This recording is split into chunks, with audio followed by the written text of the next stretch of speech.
આજે એવા મુદ્દાની ચર્ચા કરવી છે કે ગુજરાત વિધાનસભામાં ચોમાસુ સત્રનો પ્રારંભ. આ ત્રિદિવસીય સત્રનો આજથી પ્રારંભ થયો છે. પહેલા દિવસે પ્રશ્નકાળ થયો, જે બાદ વિરોધ પણ કરવામાં આવ્યો. વિપક્ષે વિરોધ કર્યો છે. આ સાથે જ સરકાર દ્વારા તેના જવાબ પણ આપવામાં આવ્યા. ખાસ જો વાત કરીએ તો 15મી વિધાનસભાનું આ 7મું સત્ર હતું અને તેમાં તમામ લોકો હાજર જોવા, મંત્રીઓ હાજર જોવા મળ્યા, પરંતુ એક ગેરહાજરી હતી, એ હતી બસુ ખાબડની, અને તેને લઈ કોંગ્રેસે વિરોધ કર્યો છે. બસુ ખાબડનું રાજીનામું આપવામાં આવે તેવી માંગ કોંગ્રેસે કરી છે. તો આ તરફ આમ આદમી પાર્ટીએ રોડ રસ્તાને લઈ વિરોધ કર્યો, સારા રોડ રસ્તા આપવામાં આવે તેવી માંગણી કરી છે. સાથે જ સરકારે અને મંત્રીઓએ આ તમામ મુદ્દાનો જવાબ આપ્યો છે.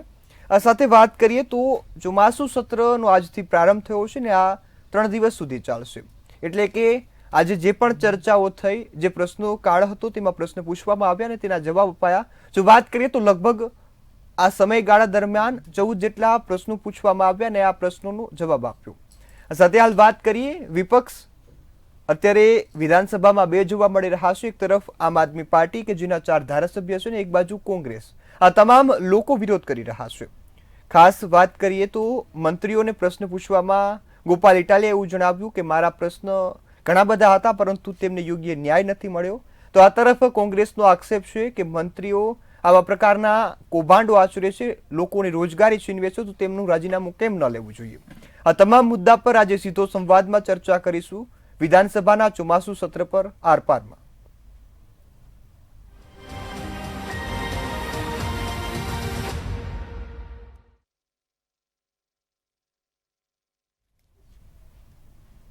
આજે એ મુદ્દા પર ચર્ચા કરવી છે કે વિધાનસભા ચોમાસુ સત્ર, આમાં 5 જેટલા જે વિધેયકો છે તે પણ રજૂ થવાના છે. આ વચ્ચે પ્રશ્નકાળ હતો, તેમાં તમામ ધારાસભ્યોએ પોતાના પ્રશ્ન રજૂ કર્યા છે.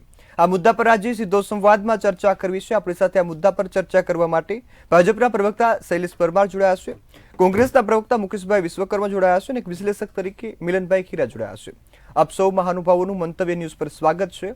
શૈલેષભાઈ, હું આપની પાસેથી શરૂઆત કરવા માંગીશ. ચોમાસુ સત્રનો પ્રારંભ થયો, સાથે સરકારે 53 જે બ્રિજો છે કે જે નર્મદા કેનાલ પર આવેલા છે તે જર્જરિત છે તે સ્વીકાર્યું. આ મુદ્દે હવે વિપક્ષ પક્ષને ઘેરવાનો પ્રયાસ કરી રહ્યું છે. ચોમાસુ સત્ર કઈ રીતે જોઈ રહ્યા છો અને ગુજરાતની જનતાને આ ચોમાસુ સત્રથી કેવા પ્રકારના જે ભેટ મળશે? જુઓ, પ્રથમ તો મંતવ્ય ન્યૂઝ પરથી મારે અભિનંદન આપવા છે ગુજરાતની સરકારને કે ચોમાસુ સત્રનો પ્રારંભ થયો છે. અને જ્યારે કોઈ પણ સત્રનો પ્રારંભ થાય એટલે પ્રથમ કલાકો જે હોય, પ્રથમ દિવસના પ્રથમ કલાકો, એ ક્યાંક ને ક્યાંક દિવંગત જે આત્માઓ છે એને શ્રદ્ધાંજલિ અપાતી હોય છે. દિવંગત સ્વ વિજયભાઈ રૂપાણી, પૂર્વ મુખ્યમંત્રી શ્રી ગુજરાત રાજ્ય, એમને શ્રદ્ધાંજલિ આપી સૌ કોઈ જે હાજર સભ્યો હતા એમણે બધાએ દુઃખ વ્યક્ત કર્યું હતું. હવે રહી વાત પ્રશ્નોત્તરીની, તો આજે ચોમાસા સત્ર દરમિયાન પ્રથમ દિવસે શોક સંદેશા પછી તરત જ પ્રશ્ન કાળ હતો, એટલે પ્રશ્નો પણ લેવામાં આવ્યા. એમાં તમે જે નર્મદા કેનાલની વાત કરી છે, તો નર્મદા કેનાલ પર 31/7/2025ની સ્થિતિએ 53 જેટલા પુલો જર્જરિત હોવાની વાત સામે આવી છે. 53માંથી 43 જે બ્રિજ છે, પુલો છે, એ વાહન વ્યવહાર માટે સંપૂર્ણ, અને 10 જે બ્રિજ છે એ વાહન વ્યવહાર માટે સંપૂર્ણ બંધ કરવામાં આવ્યા છે. ને 43 પુલોમાં મોટા વાહનો પણ બંધ કરવામાં આવ્યા છે. સૌથી વધુ 18 જેટલા બ્રિજ જર્જરિત હાલતમાં સુરેન્દ્રનગરમાં જોવા મળે છે. ત્યાં જે કેનાલ છે ત્યાં જર્જરિત છે ને ખેડા, ગાંધીનગર અને પાટણ, બનાસકાંઠા બધે જ ક્યાંક ને ક્યાંક 6, 4, 2, 1 બધા પુલો જર્જરિત છે. પણ એ ચોમાસા દરમિયાન હાલ પૂરતા ક્યાંક મોટા વાહનો, ભારે વાહનોને જવાનું બંધ કર્યું છે, ક્યાંક મોટા વાહનોને અને સજ્જડ બંધ કર્યું છે. એટલે જે પ્રકારે બારે માગ ખાંગા થયા છે, મુસળધાર વરસાદ આવ્યો છે, સાંબેલાધાર વરસાદ આવ્યો છે. જ્યારે કુદરતનું જે રૌદ્ર સ્વરૂપ આપણને જોવા મળ્યું છે, જે પ્રકારે પંજાબમાં પણ એટલો વરસાદ, રાજસ્થાનમાં પણ આપણે સ્થિતિ જોઈએ છીએ, અને ગુજરાતના અને સૌરાષ્ટ્રને અને ઉત્તર ગુજરાતને, મધ્ય ગુજરાતને, દક્ષિણ ગુજરાત તમામ જગ્યાએ ક્યાંક ને ક્યાંક મેઘાની મહેર થઈ છે.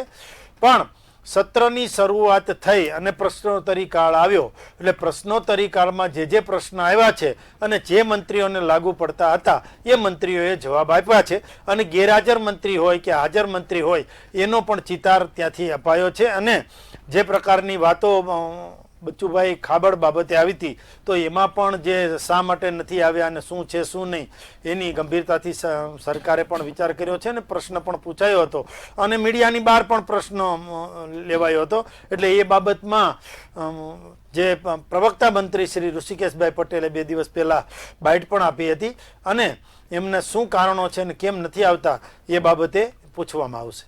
જી બિલકુલ શૈલેષભાઈ, આ સાથે મુકેશભાઈ હું આપની પાસે આવવા માંગીશ.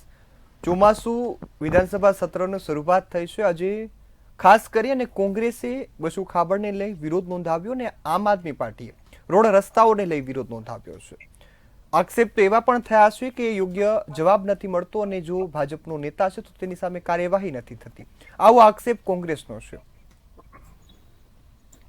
જો વિધાનસભાનું ચોમાસું સત્ર શરૂ થયું અને જે દિવંગત આપણા માનનીય સ્વર્ગીય મુખ્યમંત્રી વિજયભાઈ રૂપાણીને શ્રદ્ધાંજલિ પાઠવી, આપણે પણ પાઠવીએ.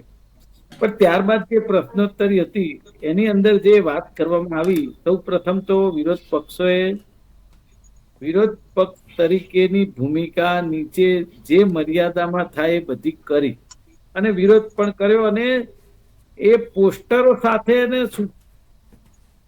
સાથે દરેક વિસ્તારની છણાવટથી જાણકારી આપી કે આ અમારો વિરોધ છે કે આવું થઈ રહ્યું છે. જે રીતે અમૃતભાઈ ઠાકોર અમારા જે ધારાસભ્ય છે એમણે બનાસકાંઠાની જે ખેડૂતોની પરિસ્થિતિ વિશે વાત કરી એ પણ ખૂબ જ ચિંતાજનક છે એટલે કરવામાં આવી. એમની વાત એવી છે કે વરસાદ આવ્યો. હવે વરસાદ કુદરત આપે તોય નહીં સારું, ના આપે તોય નહીં સારું. એ કેવું? હું એવું કઉ છું કે વરસાદ આવે. હવે અત્યારે મોસમે પૂરી થવા આવી અને લગભગ 100% કે કદાચ કોઈક જગ્યાએ 105% વરસાદ થયો. તો મારું એવું કેવું છે, વરસાદ આપણે કોઈ જગ્યાએ ફોરેનની જેમ નથી કે તમે ગમે ત્યારે વરસાદ આવે. આપણે નક્કી જ હોય છે 3-4 મહિના કે ત્યારે જ ભારત દેશમાં વરસાદ આવે છે. આટલું તો એક કુદરતે સારું આપણા ભારત દેશમાં કર્યું છે ને એમાં ગુજરાતમાં. તો પછી એ પરિસ્થિતિને પહોંચી વળવા માટે આપણી ગુજરાતની સરકારના મંત્રીઓ કે ધારાસભ્યો જે ચૂંટાયા હોય એ કેમ સક્ષમ નથી હોતા? કેમ એ લોકો જે પ્રજા છે એમાંથી જે જવાબ માંગે, સવાલ કરે તો એ જવાબ પણ વ્યવસ્થિત ન મળે? આ પ્રકારનું સેના માટે વર્તન થઈ રહ્યું છે. આનો માત્ર ને માત્ર એક જ વાત કરીએ. એક જમાનો હતો સાહેબ કે એક રેલવેની ગાડી જે ટ્રેક ઉપરથી ઉતરી જાય ને અને જો કોઈ જાનહાનિ થઈ હોય 1-2 જણની તો એ કેન્દ્રના રેલવે મંત્રી રાજીનામું આપી દેતા. આ મેં જોયેલું છે આજથી 10-15-20 વર્ષ પહેલા. પણ આ સરકારની અંદર આ બચુભાઈ ખાવડના દીકરાએ 72 કરોડથી વધારેનો ભ્રષ્ટાચાર કર્યો. રોડ જ ના કર્યા, આખા રોડ ખાઈ ગયા. અને છતાં પણ જો એ મંત્રીનું રાજીનામું ના લઈ શકે અને વિરોધ પક્ષ માગે રાજીનામું ત્યારે એની ચર્ચા થાય, મને એમ થાય છે આને ક્યાંની પ્રમાણિકતા તમે કહી શકો એ એક સવાલ છે. હવે વાત એમણે નર્મદાની કેનાલની કરી. હું સુરેન્દ્રનગર હમણાં ગયો તો પરમ દિવસે, મેં ત્યાંથી લાઈવ કર્યું હતું. સુરેન્દ્રનગર, જોરાવરનગર અને વઢવાણ આ ત્રણેય વિસ્તારના 90% રોડ ખરાબ છે. 90%. અને જે કેનાલ ઉપરના બ્રિજની વાત કરીને, બ્રિજ રિપેર જે જર્જરિત હોય તો એ કરવા પડે. પણ તમે જુઓ જે વિશ્વની સાથે તાલમેલ મિલાવવાની જે વાત કરતા લોકો, હું એમ કઉ છું જયારે ફોરેનની અંદર છે ને કોઈ કામગીરી કરવાની હોય ને તો એનું ડાયવર્ઝન પહેલા એટલો સરસ બનાવે કે કામગીરી કરતા કદાચ 10 દિવસ વધારે થાય તો પણ કોઈને પ્રજાને તકલીફ ન પડે. આજે તે કેનાલનું રિપેરિંગ ચાલુ છે, મેં જોયું 1 કિલોમીટર બીજા બ્રિજ સુધી જવાનું અને પાછે બ્રિજ ઉપરથી બીજો 1 કિલોમીટર પાછું આવવાનું. પણ એ 1 કિલોમીટરનો જે રસ્તો છે, તમે સાહેબ એ રસ્તા ઉપરથી ક્યારેય પસાર ના થાવ બીજી વાર, એ પ્રકારનો રસ્તો છે. તો હું કઉ છું હોટમિક્સ તો કમસે કમ નાખી દેવામાં આવે. વરસાદ ચાલુ હોય તો હોટમિક્સ નાખી શકાય. સાહેબ પરિસ્થિતિ વાહનોની શું થાય અમે જાતે જોઈશ. આજે અમદાવાદની અંદર ટોટલ અઠવાડિયામાં કે 5 દિવસમાં 3.5 ઇંચ વરસાદ પડ્યો. સાહેબ જળબંબાકાર છે. તમે જુઓ 2-3 લાખ રૂપિયા વારની જગ્યાના એરિયા આજે 2 દિવસે પાણી નથી ઉતર્યા. તો તમે શું તો પ્રજા સવાલ જ ના કરે, માત્ર મત આપવા માટે જ પ્રજા છે. મને એમ થાય છે કે વિરોધ પક્ષમાંથી કોઈ બોલે કે પ્રજામાંથી કોઈ બોલે એના કરતા પહેલા સરકારને કે એમના ધારાસભ્યોને ખબર પડી જવી જોઈએ. એનું નામ સરકાર કહેવાય. જી પ્રમાણિકતાની બિલકુલ વાત. મુકેશભાઈ. આ સાથે મિલનભાઈ હું આપની પાસે આવવા માંગીશ. આપ એક વિશ્લેષક છો ને આ મુદ્દાને સારી રીતે એ જનતા સુધી પહોંચાડી શકું એ નિષ્પક્ષતાથી કે જનતાના હિતમાં શું થઈ રહ્યું છે. અને ખાસ વાત કરીએ વિપક્ષે વિરોધ કર્યો, સરકારના મંત્રીઓએ જવાબ આપ્યો, પરંતુ હવે ગુજરાતની જનતાએ આ ચોમાસુ સત્રમાંથી શું સમજવાનું રહ્યું? સર્વપ્રથમ તો જેમ ભાજપના જે મારા સાથી મિત્ર છે એને કહ્યું તેમ કે ભાઈ જ્યારે પણ વિધાનસભાનું નવું સત્ર ચાલુ થતું હોય છે ત્યારે દિવંગતોને શ્રદ્ધાંજલિ આપવામાં આવતી હોય છે. આપણે પણ શ્રદ્ધાંજલિ આપેલી છે.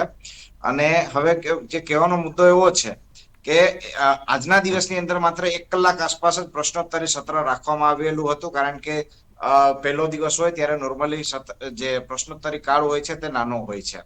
હવે આની અંદર ગોપાલ ઇટાલિયાનું અને જે કોંગ્રેસના જે બીજા છે લોકોનું કહેવું એવું છે કે પ્રશ્નોત્તરી કાળની અંદર માત્ર ભાજપના ધારાસભ્યોના જ પ્રશ્નો લેવાના અને જે કોંગ્રેસ અને આમ આદમી પાર્ટીના જે પ્રશ્નો જે છે એને વાચા જે વિધાનસભામાં મળવી જોઈએ એ નથી આપવામાં આવેલી. એ વાત અલગ છે કે તમે લેખિતમાં પ્રશ્નોત્તરી માંગી અને લેખિતમાં તમે જવાબ લઈ શકો છો, પણ આ બધી વસ્તુ ટાઈમ કન્ઝ્યુમિંગ હોય છે, મીડિયા જલ્દીથી બહાર નથી આવતું. અત્યારના એટલી વસ્તુ છે કે જે રીતના ગુજરાતની અંદર ભ્રષ્ટાચાર ચાલી રહ્યો છે એ હદ બહારનો ભ્રષ્ટાચાર થઈ ગયો છે કે અત્યારના પ્રજા જે છે એ ત્રાહિમામ થઈ ગઈ છે. અને એ આ ભ્રષ્ટાચારની બાબતમાંથી સાઇડ ટ્રેક કરવા માટે અત્યારના હેલ્મેટનો કાયદો જે છે એને ફરીથી ઉપર લાવી અને તમે ફરજિયાત કરી રહ્યા છો. તમે પેલા રસ્તો તો સારો આપો કે અમે રસ્તો મતલબ સીધું જોઈએ અને અમે ચાલી શકીએ. અમારે તો અત્યારના રોડ પર જોઈને ચાલવાનો પરિસ્થિતિ થાય છે. સેમ વસ્તુ વિધાનસભાની અંદર ચાલી રહી છે. જે વિધાનસભા જે છે તેની અંદર ધારાસભ્યો પ્રશ્નો એટલા માટે પૂછવાના હોય છે કે જે પ્રજાના જે મૂળભૂત પ્રશ્નો જે છે એને તમે વાચા આપી શકાય.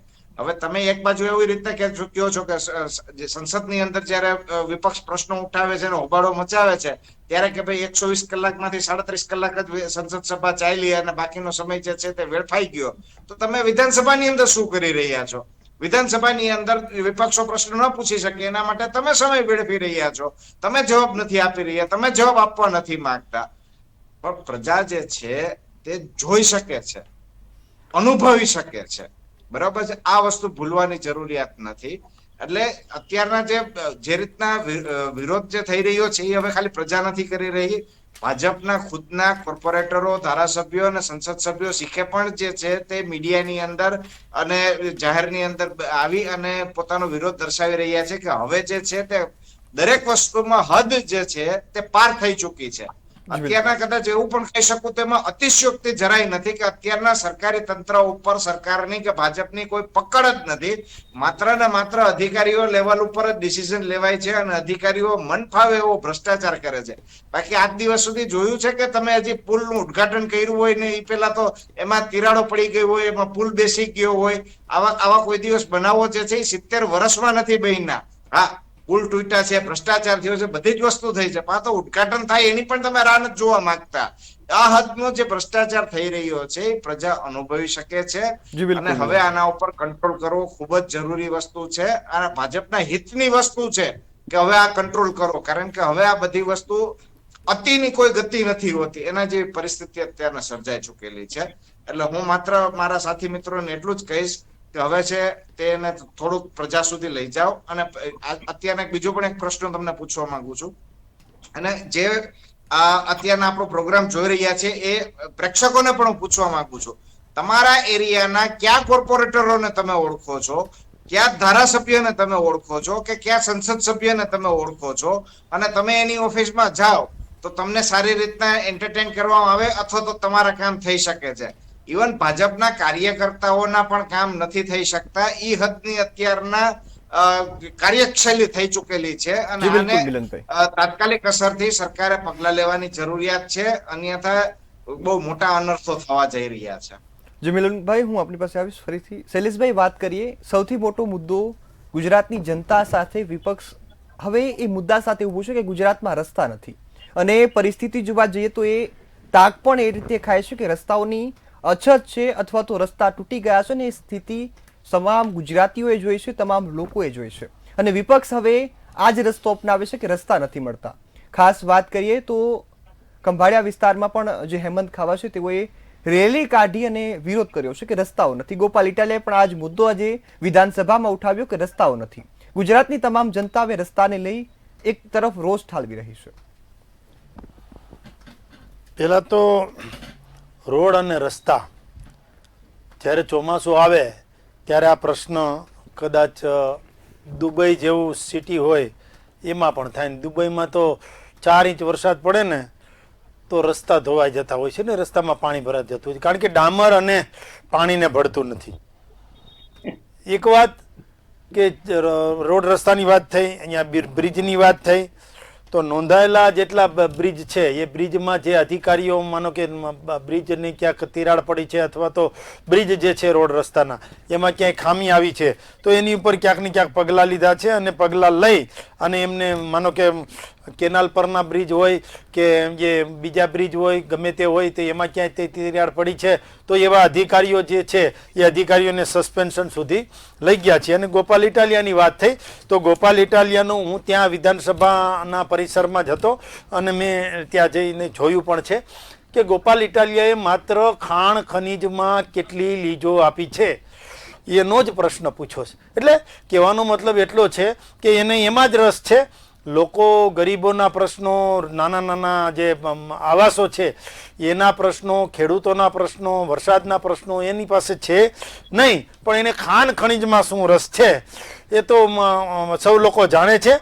બીજો કાર્યક્રમ ત્યાં હતો અને પાછું જે પ્રકારનું વિધાનસભામાં 13 તુજકો અર્પણ એ કાર્યક્રમ હતો અને એ વિધાનસભામાં રજૂઆત પણ કરાઈ હતી. 13 તુજકો અર્પણ એટલે કે જે અત્યાર સુધીમાં સાધન સામગ્રી જે પોલીસ વિભાગમાં, ગૃહ વિભાગમાં મળી આવી છે, કોઈનું ખોવાયું છે, કોઈનું ચોરાયું છે, કોઈનું આ તે, તો એવા 519 કાર્યક્રમ માત્ર સુરતમાં કર્યા છે, ભાવનગરમાં 724 કાર્યક્રમ કર્યા છે અને એ કાર્યક્રમના અંતે 66 કરોડ 44 લાખ 63,300 રૂપિયા લોકોને પરત કર્યા છે. 13 તુજકો અર્પણ. એવી રીતે ભાવનગરમાં 724 કાર્યક્રમ કરી 9 કરોડ 30 લાખ 89,000 અને 679 ની રકમ એ પણ લોકોને પરત કરી છે. ત્રીજો મુદ્દો જે છે એ અસામાજિક તત્વો વાળો હતો. એમાં પણ ધારાસભ્યશ્રીએ પૂછ્યું છે તો અસામાજિક તત્વો સામે શું કાર્યવાહી કરી, તો અસામાજિક 1108 અસામાજિક તત્વો છે એને તડીપાર અને પાસાની કાર્યવાહી કરી છે, એની ઓળખાણ કરી છે ને એની ઉપર કાર્યવાહી કરી છે.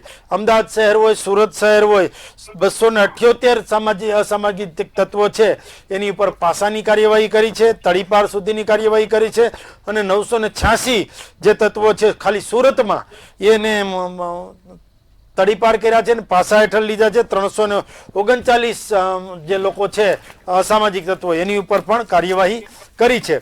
બીજું જે વિધાનસભામાં રજૂઆત થઈ છે એમાં દસ્તાવેજોનું ડિજિટલાઇઝેશન, એટલે જે દસ્તાવેજો જે છે માનો કે અંગ્રેજો વખતના દસ્તાવેજો પડ્યા છે તો એ ક્યાંક ને ક્યાંક જેમ વર્ષો જતા જાય એમ જૂના થતા જાય ને અત્યારે તો ડિજિટલ ઇન્ડિયા નરેન્દ્રભાઈ મોદીના કારણે થયું છે અને અત્યારે તો ડિજિટલ ગુજરાત પણ થયું છે અને વિશ્વ આખું ડિજિટલ થઈ રહ્યું છે.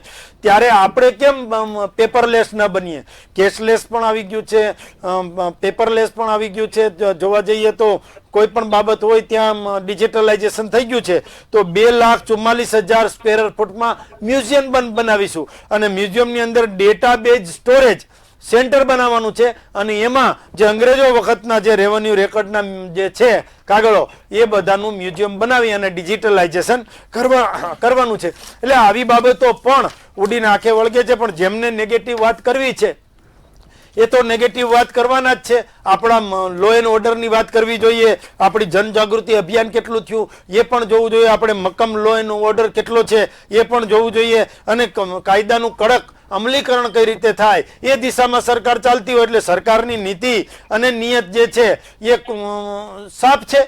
એમાં જેને જે કોઈને બીજું ગમે તો એ કે, જેમને જે ગમે એ કે, પણ જે પ્રકારે માનો કે વિજયભાઈ રૂપાણીને શ્રદ્ધાંજલિ આપી, એમને જે પ્લેન ક્રેશ થયું તો એમાં એમણે કરેલા કાર્યોને પણ લોકોએ અને ધારાસભ્યોએ વાગોળ્યા હતા. જેમ કે અમદાવાદથી રાજકોટનો રોડ જોઈ લ્યો, જેમ કે રાજકોટની અંદર એમ્સ આવી એની વાત હોય કે રાજકોટની અંદરના જે ભાગો છે એમાં કામગીરી કરવાની વાત હોય, આ તમામ બાબતો થી કામ વિજયભાઈ રૂપાણીએ કર્યું છે અને એમણે સારું કામ કર્યું છે તો લોકો કહેવાના જ છે.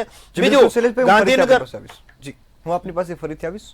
મુકેશભાઈ, હું આપની પાસે આવવા માંગુ છું. ખાસ વાત કરીએ વિધાનસભામાં પ્રશ્નોત્તરી કાળમાં અનેક જે સામાન્ય જનતાના પ્રશ્નો પૂછવાનો હોય છે તેના ઉકેલ માટેના પ્રયાસો કરવાના હોય છે અને ધારાસભ્ય એટલા માટે જ ત્યાં જતા હોય. ખાસ આમ આદમી પાર્ટીના ધારાસભ્ય ચૈતર વસાવાને પણ જામીન મળ્યા, તેઓ પણ આવ્યા, સાથે કોંગ્રેસના ધારાસભ્યો પણ ત્યાં હાજર રહ્યા અને વિપક્ષે પોતાની ભૂમિકા નિભાવી. પરંતુ હવે ભૂમિકા ઉપર સવાલ એટલા માટે ઉભા કરે છે કે ભાજપ સરકાર અથવા તો સરકાર એ વિપક્ષને માત્ર આક્ષેપ કરતા હોય તેવું ગણાવી રહ્યું છે. હવે આમાં એવું છે કે જો સરકારને વિપક્ષનું સાંભળવું જ ના હોય, પ્રજાનું સાંભળવું જ ના હોય તો એ તો એમ કહેશે કે પ્રજાએ ખોટા ખોટા પાણીમાંથી કૂડા કાઢે. જેવી રીતે પેલા ગોપાલભાઈ ઇટાલિયાએ કીધું તો કે એને ખનીજમાં જ રસ છે, તો ભલે રસ પડે એમાં શું વાંધો છે? કેમ ખનીજમાં તમારે જ લઈ લેવું છે, નહીં લઈ લેવું હશે કઈ તો લેવા દો ને, એમાં વાંધો શું છે? તમારે એકને નહીં લઈ લેવાનું, એને લેવા દો, ભલે લેતો. એટલે દરેક માણસનો અધિકાર છે કે દરેક જગ્યાએ દરેક વસ્તુ ઉપર સવાલ કરે, એમાં તમને વાંધો શું છે? અને બીજી વાત છે, એમણે કહ્યું કે 13 તુજકો અર્પણ યોજના હેઠળ ભાવનગર ગણાયું, રાજકોટ ગણાયું, કઈ દેશ ગણાયા. સાહેબ, રેશિયો કેન્દ્ર સરકારનો ગુજરાતનો આવ્યો છે કે સાયબર ફ્રોડમાં અને ચોરીઓમાં 100 રૂપિયા જાય છે ને તો 2 રૂપિયા પાછા આવે છે.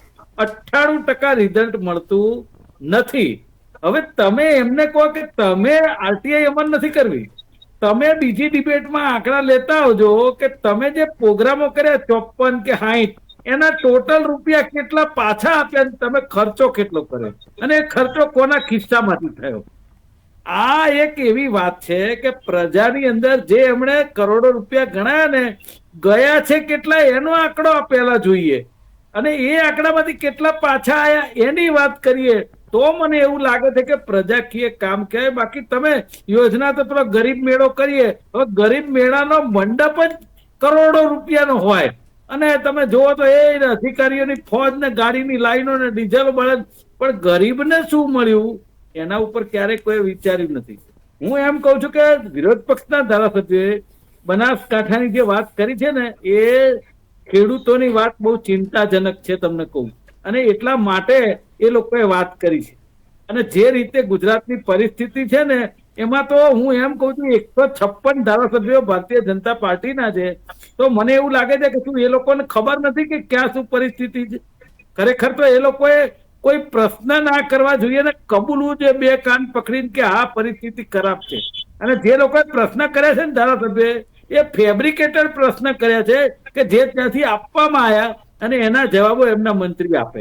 જી બિલકુલ, પ્રજાકીય વાતના પ્રશ્નોના જવાબ આપે તો હું માનું છું કે ગુજરાતની પ્રજાનું કઈ ભલું થાય. જી બિલકુલ મુકેશભાઈ, આ સાથે મિલનભાઈ હું આપની પાસે આવવા માંગીશ. ખાસ વાત કરીએ જે 13 તુજકો અર્પણ કાર્યક્રમને લઈ કોંગ્રેસના ધારાસભ્યએ નિવેદન આપ્યું કે કોંગ્રેસના નેતાઓ પણ ભાજપને આપ લઈ ગઈ છે તે પાછો આપવું. અને ખાસ વાત કરીએ તો પક્ષ વિપક્ષ એકાબીજા પર આક્ષેપ કરે છે અને જે ચોમાસું સત્ર છે તેના હવે માત્ર 2 જ દિવસ બાકી રહ્યા છે.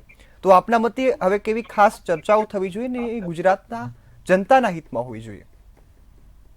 જો જનતાના હિતમાં હમણાં જ જો ભ્રષ્ટાચારની અને આની થોડી ચર્ચા થાય તેમાં હું 2 વસ્તુ કહેવા માંગુ છું. હમણાં સાથી મિત્રએ એવું કીધું કે મ્યુઝિયમ બનાવવાના છે ને આ બનાવ્યું ને એરપોર્ટ બનાવ્યું ને એમ્સ બનાવી ને, તો મારો પ્રશ્ન એટલો જ છે કે છેલ્લા 15 વર્ષની અંદર, હું તમને 5-15 દિવસ નથી કહેતો, છેલ્લા 15 દિવસની અંદર તમે કરોડો રૂપિયાના ખર્ચે એક સરકારી સ્કૂલ બનાવી હોય તો મને એવો દાખલો દેખાડી દો.